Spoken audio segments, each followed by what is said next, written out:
How to cancel your GrantWatch subscription. In this video, we will be guiding you on how to cancel your GrantWatch subscription. As part of our commitment to our subscribers, we have an automatic renewal program as a quick and convenient way for subscribers to pay without interruption of service. You may opt out of the auto-renew program service at any time. To cancel your subscription, simply complete the following instructions. Step 1. Log into GrantWatch, and in the top right-hand corner, it should display your MemberPlus status. Beneath your status, click on My Account. In the drop-down menu, click on your My Account dashboard.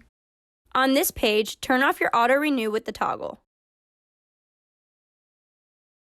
If you are receiving an error message when you turn off your auto-renew, this means your auto-renew has successfully been turned off previously.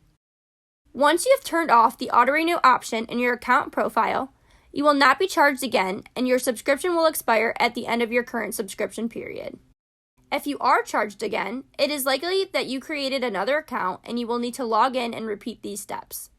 If you have any questions concerning your account, do not hesitate to email support@grantwatch.com or use our online contact form.